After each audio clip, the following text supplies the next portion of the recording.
So, let's talk about what happened in London. On one single day, the streets basically became a stage for one of the UK's deepest, most sensitive divisions. This was way more than just a protest. It was like a snapshot of a country really grappling with its own identity, its borders, and what its future is going to look like. And to really understand it, we've got to start with the two very different messages at the heart of it all. And here they are, boiled down to their simplest form. On one hand, you have this blunt call for removal, send them home, and on the other, a call for inclusion, refugees welcome. It's kind of wild to think these two phrases were being chanted just streets apart, but they perfectly capture the raw emotion that defined the entire day. So that really begs the question, right? What actually happens when you get tens of thousands of people, all of them incredibly passionate about their conflicting beliefs, all gathering in the same place? Well, the outcome is never simple. It puts the city, the police, and really the whole idea of public debate to the test. All right, let's dive into the main event of the day. This was the gathering that called itself the Unite the Kingdom Rally. This was the big one, the protest that drew by far the largest crowds and got the most attention. So who was behind this? The organizer was Tommy Robinson, who is a very prominent far-right activist. But, and this is interesting, look at how it was framed. It was officially billed as a free speech event. Now this is a pretty common tactic, using a value that most people support to give cover for what was, at its heart, a protest with a very clear anti-immigration and nationalist message. So just try to picture the scene. It's September 13th, 2025, and this march is moving from Waterloo Bridge toward Whitehall. It was just a sea of national flags, Union Jacks, St. George's crosses everywhere. But mixed in with all that were symbols you might not expect, things borrowed from American politics, like MAGA hats. And when you combine that imagery with the defining chant of the day, send them home, well, the true focus of the rally becomes pretty unmistakable. But of course, that wasn't the whole story. This was definitely not a one-sided affair. Whenever you see a protest of this nature, you're almost guaranteed to see another group show up to push back. So let's take a look at the counter-protest that gathered on that very same day. This one was organized by the group Stand Up to Racism, and they positioned themselves in direct opposition. Their message, refugees welcome, was a deliberate, simple, and powerful rebuttal. For them, this went way beyond just a debate about immigration policy. Their stated goal was to confront what they saw as rising fascism and xenophobia.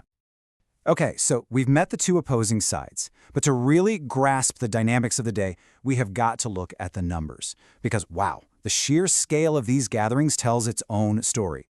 And yeah, the difference in scale is just staggering. The Unite the Kingdom rally was absolutely massive, pulling in an estimated 110,000 people. Then, in stark contrast, you have the counter-protests, with around 5,000.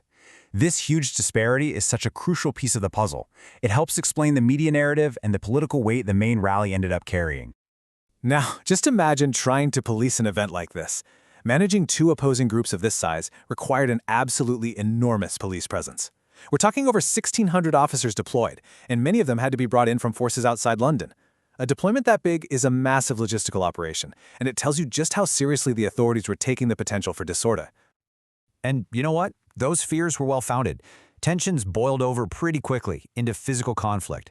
Scuffles broke out as some protesters tried to breach police lines, and then we saw things like bottles and flares being thrown at the police.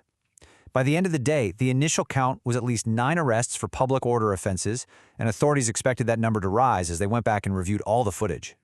An event of this size doesn't just happen in a vacuum. It doesn't pop up out of nowhere. To really understand it, we need to zoom out from the streets of London for a second and look at the wider context that created such a charged atmosphere in the first place. Right, so this protest didn't just appear from nothing. It was tapping into a really deep vein of public anxiety. For months, you had this perfect storm brewing. There was growing public concern about asylum seekers being housed in hotels, a relentless media focus on small boat arrivals, and an incredibly intense political debate raging on about immigration policy. You mix all those ingredients together and you get a highly combustible atmosphere. So, what's the takeaway from all this? Why does a single day of protest like this actually matter in the long run? Let's break down some of the implications. The ripple effects from this one day spread across all of society. Politically, the huge turnout sent a very clear signal. Immigration is still a massively powerful, galvanizing issue that you just can't ignore. That political pressure, in turn, risks deepening social divisions even more. From a security perspective, it's a total nightmare, forcing police to walk this razor's edge between free speech and public order. But maybe the biggest impact of all is in the media. where an event this large can just dominate the news cycle and fundamentally shape how the public perceives the entire issue. To understand that media impact a little more deeply, we can use this really powerful concept from political science. It's called the Overton window. And put simply, it's the range of ideas the public is willing to consider and accept as, legitimate for debate. So here's the crucial point.